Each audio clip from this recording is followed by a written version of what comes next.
Hello everyone, welcome back to Build and Repair and Restore. Thanks for watching, hope you guys enjoy the content. If you do, make sure you give us a like, don't forget to subscribe, and you can also join the channel for exclusive content. Hi everyone, welcome back to another video. I am making this video from sunny Dominica. So I'm still out on quarantine. I'm out in the courtyard where I'm allowed to roam for a bit to get fresh air. So I've come out here to do this video. It's a couple of videos that I want to do while I'm away, wanted to do for a while, so I'll have the chance to do them. And these are going to be sort of like educational videos. So this is a question I get asked a lot, and I thought I would try to address it and share as much information from my perspective as I can.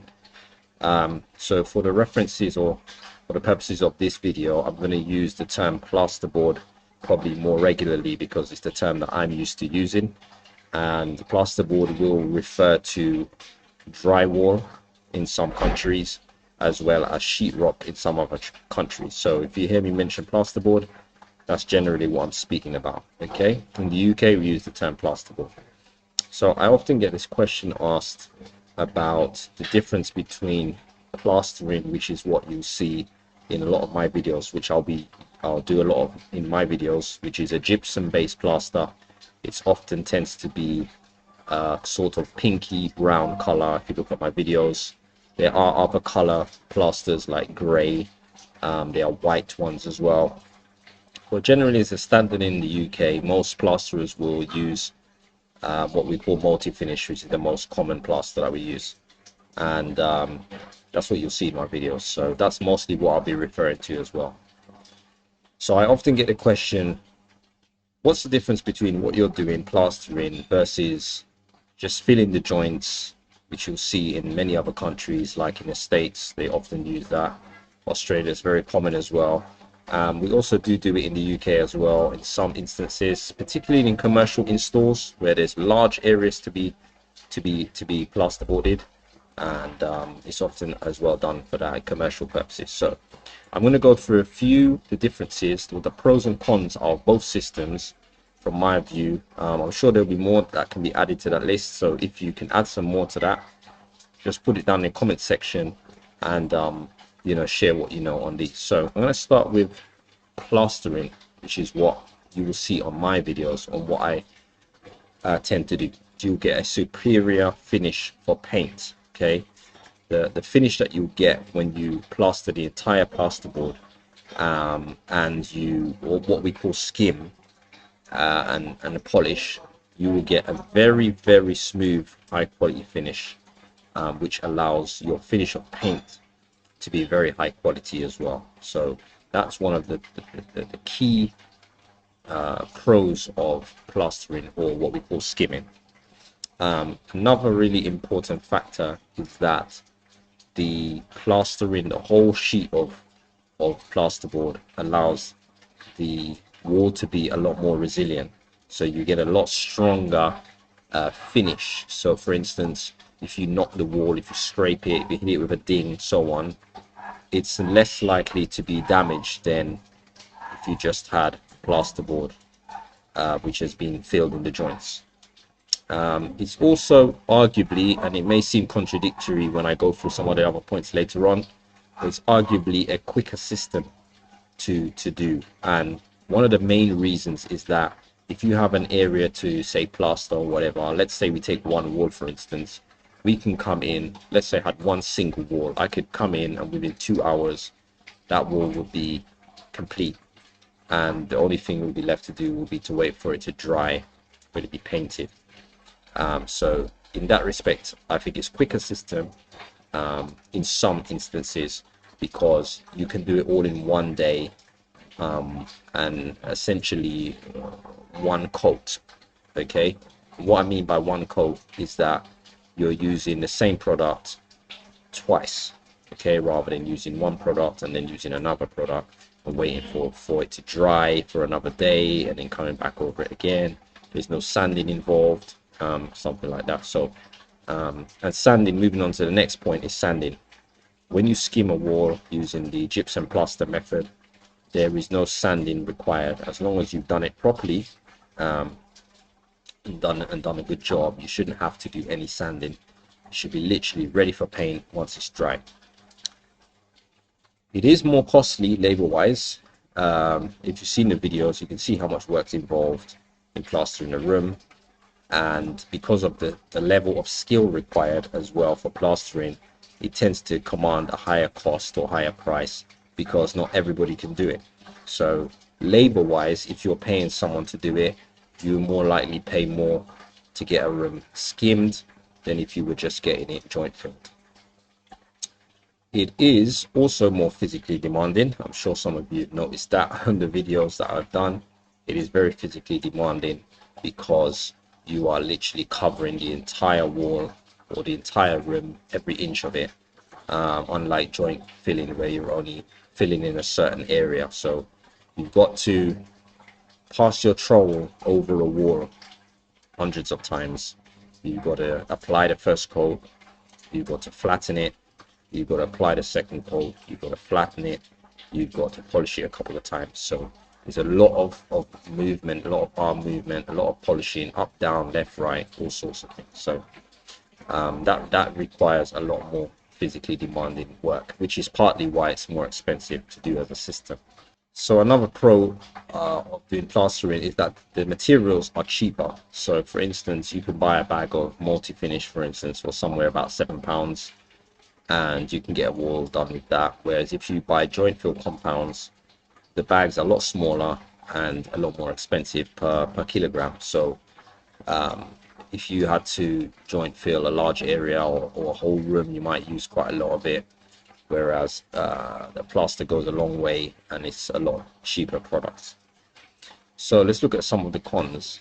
So one of the cons of plastering is if you have errors, you make mistakes, or you've got rough areas, so on, especially if you're learning or as a novice, you will, the product is a lot harder to sand than, let's say, joint filling. So you'd be more labor intensive if you had to do sanding. And some people, where they've plastered and it's not come out good, it's come out quite rough, they've had to sand an entire wall. It's very hard work to sand plaster once it's set. So that makes it, that's against it in the sense that if you don't get it right, it's a lot hard to put right. Because of the skill required in plastering and skimming, it is more difficult for a novice. So if you are just doing it for the first time, it's going to be very challenging until you really get the understanding or get your skill levels up. So that's one thing, that's a con when it comes to skimming. It is a very specialized skill, so for a novice it will be a lot more difficult. The waiting time also for plastering, once you've completed your plastering, you have to wait for it to dry. There's a lot of water involved in plastering. Think about it, when I do a mix, so let's say I mix a bag, there's probably at least half a bucket of water in there. So all that water has to eventually evaporate out of the wall. So you can imagine how long it would take a wall to dry. It could be a couple of days, it could be a couple of weeks, depending on the circumstances. So there is a longer time to wait before you can decorate. So that is some of the main pros and cons when it comes to plastering. I'm sure I've missed out some, but these are some of the ones that come to mind. And as I said, guys can add some more. So there's loads of plasterers that are on this channel. So we're moving on to joint filling. So when it comes to joint filling, I'll explain what this is. This is basically where you fill in the joints between two plasterboard sheets. So you have one sheet here, you have another sheet here, and obviously there will be a gap between the two sheets, which you need to blend the two sheets together. So generally speaking, you'll apply some sort of tape between the joint, and then you would fill it with some sort of filling compound, and then you'll sand it down and transition the two plasterboards into one sheet. Okay, so that's what joint filling is. So what's the pros for joint filling? Let's look at the positives first. It is a lot easier for a DIYer. Someone who's never done any plastering before, generally speaking, they'll be able to joint fill. As long as you take your time and follow the process, it's a lot more forgiving if you make mistakes. Being that it's a system that requires a lot of sanding, so you can always reapply if you've sanded too much, or if you've not applied enough, or if you've left certain gaps and so on, or if it's not level or smooth, you can sand it back and you can apply another layer of joint fill and sand it again until you get it how you want it. So in that respect, it might take a bit longer, but it's a lot more forgiving if you've made errors and a lot easier to correct. It's quicker. I did say the other system was quicker, however this can be quicker also. So if you have a larger room, let's say you're skimming an entire room, could take you a day or two to plaster a room, whereas with joint fill, especially if you're using rapid set compounds that would set within say an hour, you could fill in your joints of a room and sand them down within say an hour or two and reapply and have a room done in a couple of hours. So it could be quicker, but again, it really depends on your level of skill. Because it can be quicker and less labor intensive, this allows the labor cost on joint fill to be less. So it should technically be cheaper to have a room joint filled than it is to have a room skimmed.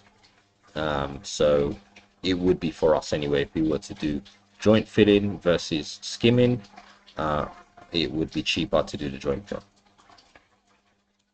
Another pro for joint filling is that there's less waiting time for painting, because again the joint filling compounds tend to dry a lot quicker, within a day or maybe a day. And as I said, if you use some rapid sets or some additives to increase the drying time or to speed up drying time, that will allow you to be decorating a lot quicker. You could have a room joint filled and you could be painting it by the following day. So you know that makes it a quicker system if you're in more of a rush and you've got less time to get a room ready for paint. It's going to allow you to paint quicker. Now we're going to look at the cons of joint filling. So I'm going to start off with time. So we just talked about less waiting time for decorating. Now I'm going to contradict myself and say it's actually a more time-consuming method. So if you're not using additives and you're using a standard sort of set, it could take you 2 days to get a room done. So you could have literally one wall, 2 joints to do, and you apply your compound, and you might have to wait till the following day before you can sand and apply your second compound. Then you're going to have to wait for that to dry before you sand again. So if you're using a standard sets, it could actually take longer, whereas if it was just one room, you could just come in, mix your gypsum plaster, skim a wall, and you'd be done out within 2 hours. So it can be more time consuming and it can be quicker. It really depends on what products you're using and what the space that you're working on, whether it's one wall, one little area that you're repairing, or you're doing an entire room. The system is less resilient. If you think of it like this, you've got 2 sheets of plasterboard, you are filling the joints in between and you're sanding the joints down. So the only areas that have plaster or some sort of secondary layer is in between the joints. The other sides of, or the main sheet area of plasterboard, does not get any plaster. So this is the raw paper board that you'll be painting on. This board is usually very fragile. It's a lot easier to say punch a hole through a piece of plasterboard than it is with a wall that's been skimmed. It's a lot easier to tear the paper if you're, for instance, tiling over this plasterboard. Once you want to remove those tiles, you're just going to have to rip all the plasterboard off, because it's not resilient enough to remove the bonding of the tiles without damaging it. Whereas if your wall has been skimmed with gypsum, you can remove the tiles and your plaster will still be there. You can retile over it. Same thing for if you're wallpapering. If you're going to wallpaper on top of plasterboard and you need to take the wallpaper off, you just know you're going to have to take the whole sheet down, because as soon as you start steaming it, it's going to damage the paper underneath. Whereas again, if you've got a plastered wall and it's been skimmed, like what we do here in the UK, you can remove the plaster and you can actually have your walls back to how they were before you put your wallpaper on.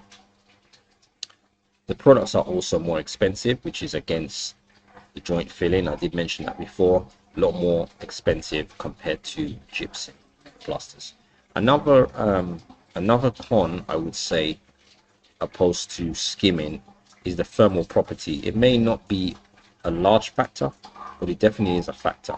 Every layer that you add onto a wall, generally speaking, will increase the thermal properties of that wall.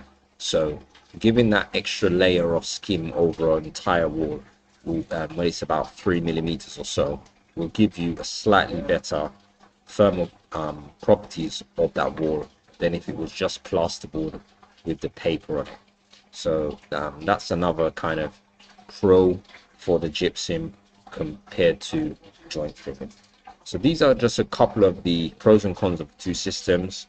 So if you're deciding of what you want to use, especially if you're making like a garden house, some people might say, you know what, I can joint fill, this is something I can do on my own. I'll take in consideration the pros and cons and I'll decide to use one. Some will say, well, I'd rather spend a bit more and I'll do the skim because it's a superior finish, more resilient finish, and more versatile for future changes and so on. So that's basically what I wanted to share with you guys on this video. I hope this information will be helpful. And as I said, if you've got any more additions to the pros and cons, please leave them in the comment section. If you're not clear about anything as well, ask and let me know, and I'll see if I can help guide you on that. And otherwise, let us know what you think of the video, and we'll see you on the next one. So take care. Goodbye.